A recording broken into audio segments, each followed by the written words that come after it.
Māori word for, little small donations and things like that, and they actually help to pay for the events that we're having, because we're having massive events. Our events are gigantic, overflowing, jam-packed. They're amazing every time, and that costs money to do that. So we've been taking some of the little donations. Marissa Tirol, who's a great philanthropist, she says, let's donate.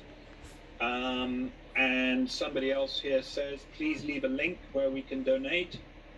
Somebody else says, if you're doing it for New Zealand, I will donate. Oh, thank you. It's not just for New Zealand, by the way. Peter Majak says, if you're doing it for the betterment of New Zealand, I will donate. So the fact of the matter is, it's not just for New Zealand. As I've told you, when Scientology was attacked on this planet, totally unfairly, the place they targeted that attack was New Zealand and Australia, right? And they used that as a test. They used it as a test. This is what we're witnessing in New Zealand.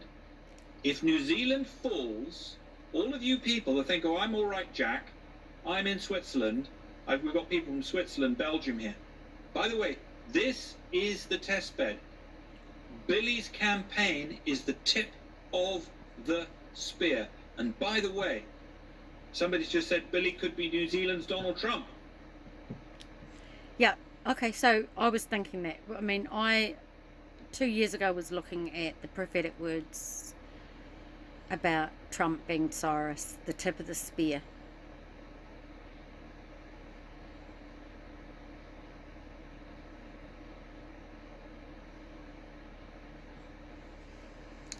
I'll share a testimony.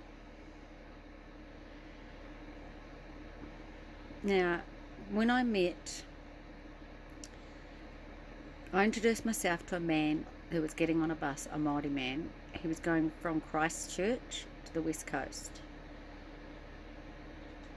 He's a major project manager, a Māori whose whakapapa goes back to, he's from the Tuahiwi marae, which is Ngāi Tahu, but it was the original pa site for the South Island. And those people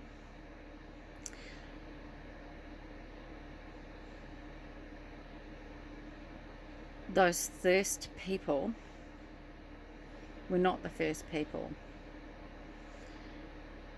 but the Ngāti Māmoe, which is the tribe that this Māori gentleman that I met comes from, was the tribe that conquered the Waitaha in the mountains here between Christchurch and the West Coast. The Lord has a problem with that. The Waitaha, he said, were the people after his own heart. They were a peaceful people. The Ngāti Māmoe are known as a tribe of tohangas, which are sorcerers. They were very powerful spiritually. They were called the people of the mist. They just disappeared from enemy's view in a mist. But eventually the Ngāi Tahu managed to take them out, and they ate them, because there's cannibalism in the race, in the Māori people, as there are in many, you'll see in many indigenous groups, including the Europeans if you go back to their roots. So this gentleman was the one whose land I stayed on in my caravan, who had positions and doctorates and was placed as a project manager over the rebuild of all of the civic buildings like schools and town halls and centres, over the Māori stories and these projects that are incorporated into every building, which is an inclusiveness into the Māori culture, which which is good. This is us as a people. and it's good. The representation is there in the civic buildings.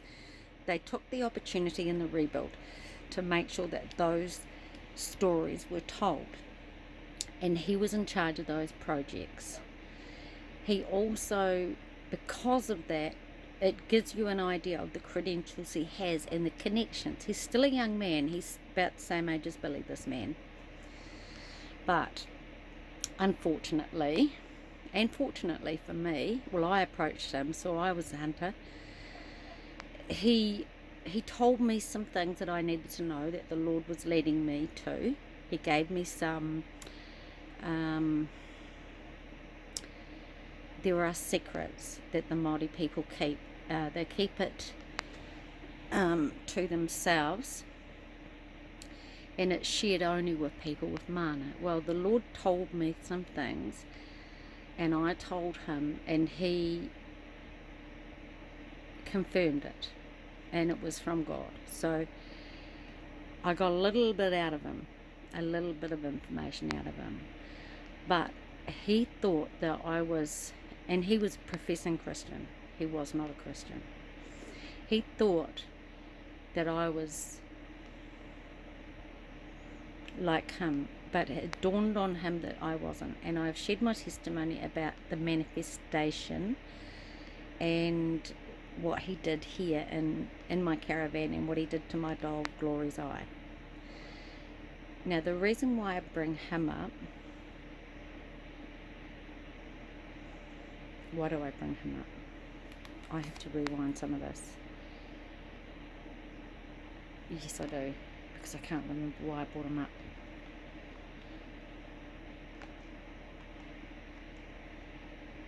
Use that as a test. They used it as a test. This is what we're witnessing in New Zealand.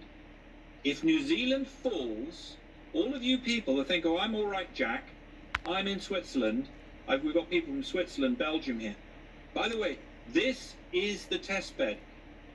Billy's campaign is the tip of the spear. Right, I got it now. So the reason why I shared it is because of the tip of the spear.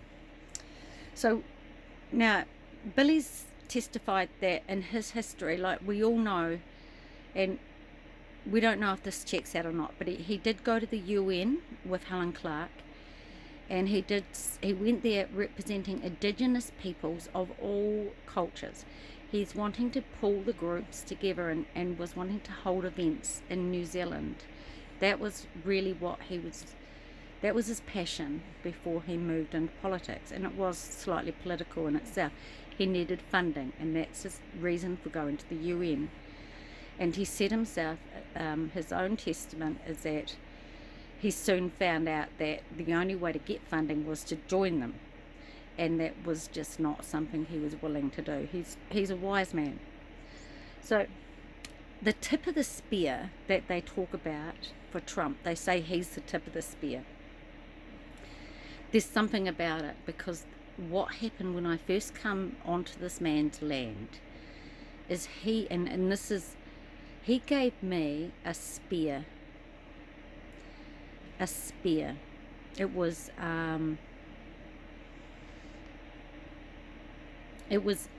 Indigenous American Indian spear. It had a tip on it. It was an arrow. He gave me that, and he also gave me a greenstone. Greenstone is a tohunga here. It's a hard green stone. It was what they fought for on the West Coast. This is why there was all the slaughter happen. The wars here were over greenstone, and then later gold.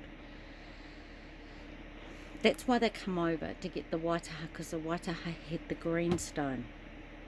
That's why they came for them. It's always it's over resources, over riches, over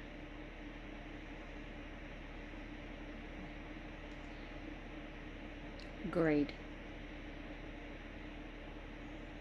And so he gave me also a stone that's like an arrow. Now, I'm pretty sure I recorded it on my YouTube videos. Now, when he gave it to me, he said this to me. He said, I don't know why he did it. He had a horse shed that he had a key for, and it was all in there, but for some reason he pulled it out, showed me it, because he had been over to America and he'd received this as a gift from an Indian chief. He gave it to me and he told me to keep it in the caravan to keep it safe. Now, I'm not sure what came with that as an object, what was over those two objects, but they were both spears, tips of spears.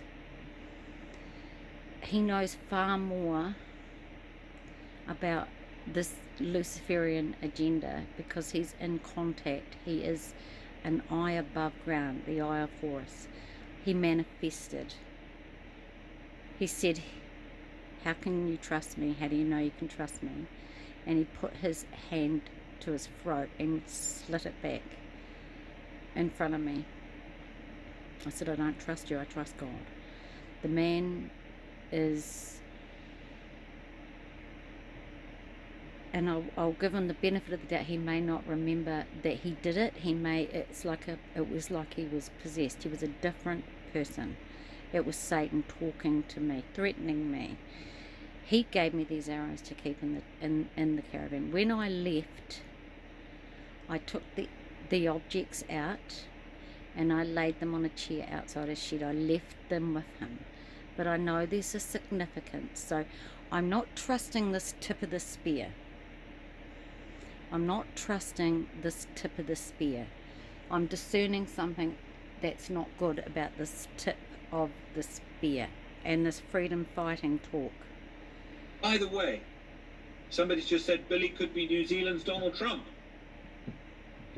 He doesn't have the hair. But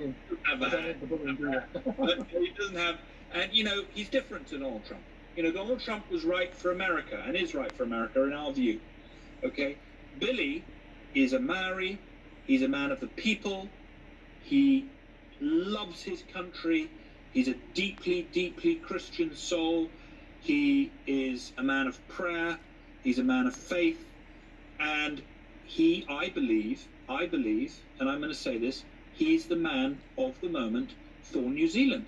There you go. What did I say? The Lord had me scribe those words a year and a half ago.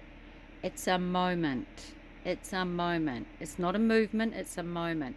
Now, Billy himself, was it him? No, it was when he was being vouched for by the Mayor of Foxton. The Mayor of Foxton said that Billy was running a movement. Now, this man is saying it's a moment. We're really getting somewhere here. God is taking me somewhere. Are you along for the ride? New Zealand needs right now. Okay? So please could somebody put up a link where we can donate to your program, because there are people. Now, I will answer something that I don't think Billy's had the opportunity to answer, just to give him credit.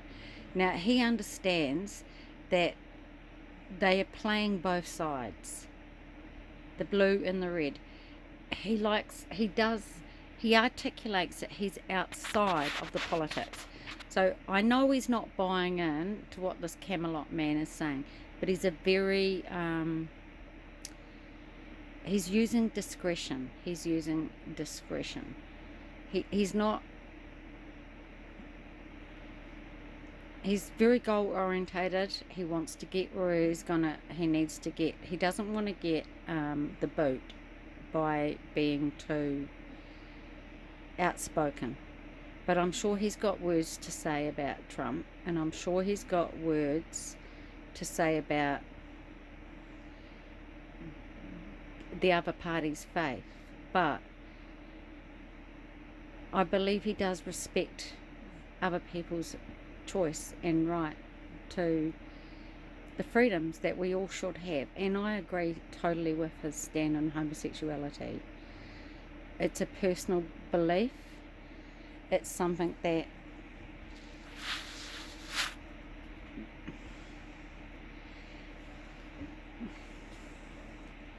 it's a God-given freedom to choose, and that's it. That's the way it is. It's a God-given freedom. Let every man work out his own salvation in fear and trembling. We will all be accountable before God in the end. I'm just going to leave it. Oh, I just have to mention, I hope you guys can work out, and I'm going to have to make this part 3. Look at the thumbnails. Now, God had mentioned Count Homogenised to me about a year and a half ago. So when I heard it mentioned on this live feed, Homogenised, and then I've just played a wee bit more of this, and Billy is saying about the family, how they want to homogenise the family. I mean, I can't give you the context, I can't remember in what she said it, so, but just confused. So I went and had a look at Count Homogenised. I tried to find a YouTube video, but I could only find Vice and Facebook, so I can't link it. But I watched one episode, and it was a drag, you know, because I'm not a kid no more. But I screenshot some of the numbers, so you will see. Now the way the storyline goes on this episode, it's only the one episode that I can find, but the Lord spoke to me. So this is what matters, what God says. This is a gold trail, and he's basically saying what Count Homogenised is saying is probably more important than anything else you've heard tonight on these part 1, 2 and 3. And that is, the Count was distracting the owner of the dairy, and he was trying to put on a sign painted in red, open 24 hours. But in fact he wrote open 42 hours. He wrote it back to front. Now straight away my ears pricked up, because I'm always looking for back to front. So I looked up 42 and in Strong's. So the meaning of 42 in Strong's, the word 42, is on one of the thumbnails. I'm going to post it again so you can see it. And the Count is, what he does is he steals milk. So the episode is mostly about how to stop him from getting in and out of the shop and taking milk. He already had sort of like a tab that they were adding up how much he owed. He owed $17.40. It was mentioned 2 or 3 times in the episode. So I looked up $17.40. So those two numbers, and the meaning of those two numbers, is what the Lord is going to do in New Zealand. You have to see past what you're seeing in the natural. Yes, at first it happens in the spiritual, and then you see it manifest in the natural. I'm talking of the spiritual, and we walk by faith. I'm walking by faith by what I hear, and I will see this manifest in the natural. You will see it. It is a sheep nation. Now, we were always known as a sheep nation. We had 3 million sheep. That's how I was brought up, knowing we had 3 million sheep. We are buying into the same UN agenda, where they are taking out animal products, taking animal products away from us and replacing them with genetic proteins. That is Bill Gates' thing. He's invested in it. It's going to happen unless the Lord, but the Lord's not concerned about that. The Lord's concerned about souls. It's the harvest, and he wants to glorify this nation of New Zealand. He's going to glorify this nation. Just as you are blessed to be a blessing, this nation will be a blessing. Remember, I have posted the word that came out of the Bible College in 1982, July 14th. What's today? It's not 14th yet. 14th will be next Monday, yeah? It's on a Monday. I've already looked it up. Okay. So I've read this.